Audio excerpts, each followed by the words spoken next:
Hi, my name is Sebastian Guerrero, and I'll be doing experiment 5, which is related to acceleration patterns and the effects of both increasing and decreasing acceleration on the pattern of dripping liquid. I will be conducting this experiment by having a red liquid drip onto a long piece of paper in 3 different patterns of acceleration in order to observe the effects of each pattern. Now, before we begin, it's important to define acceleration as it is essential to the experiment. So, acceleration is the rate at which velocity changes over time. This means that it could either be a change in direction, a change in speed, or a change in both in order for acceleration to occur.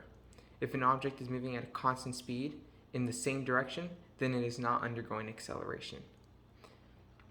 Now, the first step of this experiment is simply moving a cup filled with the red liquid, dripping at a constant velocity across the piece of paper. So we see a pattern of drips that can be used for comparison against the other acceleration patterns. So we're taking our red cup and we're going to do a basic pattern. So we're not moving or increasing or decreasing our speed, and we're going to observe the pattern.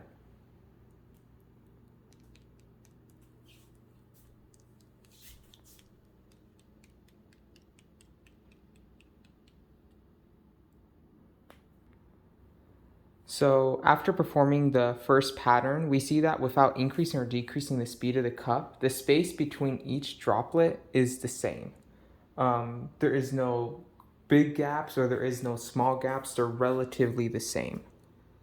Now, for the second pattern, will be the result of moving the same cup and dripping it across the piece of paper, except this time we will be increasing the speed as we move the cup along the paper, and we'll observe the pattern and use that for comparison.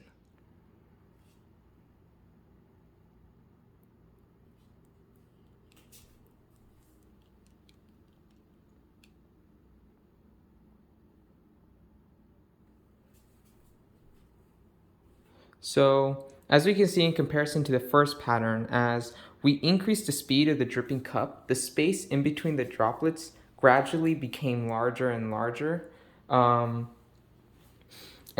this is just due to the fact that as the dripping cups accelerates to a speed, the distance covered every second increases. So this causes more distance between the droplets because while they're dripping at the same rate, the space at which they're dripping increases due to the fact that the cup itself is moving over a greater distance.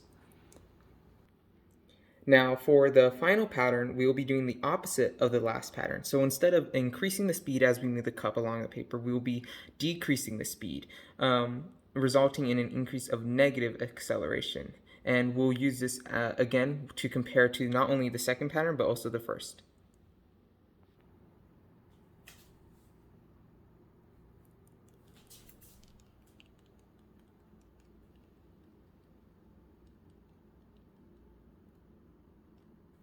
So let's move the cup out of the way.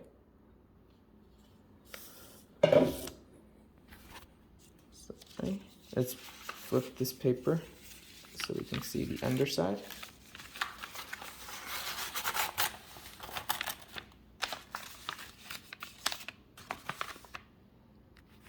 And as we can see, the drops, now the opposite effect was observed. So the drops, while they were starting at large gaps, they became increasingly smaller and smaller to the point where they're basically touching each other. And this is because now more time is required for the cup to cover the same amount of distance. So again, while the drops are dripping at the same rate, they are dripping much close to each other because of the fact that the cup itself is moving slower. So in summary, while the first pattern we observed, there was no acceleration, right? The cup was moving at a constant speed in the same direction, and we saw or observed a pattern where the space in between the droplets was the same. For the second rate of acceleration, where we increased the speed gradually over time, we saw that the space in between the droplets increased. And this is again due to the fact that we're seeing positive acceleration from the cup as it moves across the piece of paper at a faster rate. And then in comparison to the last pattern, we saw the opposite effect, right? Now we're experiencing negative acceleration where the cup is gradually moving slower over a period of time, and therefore the space in between the droplets decreased.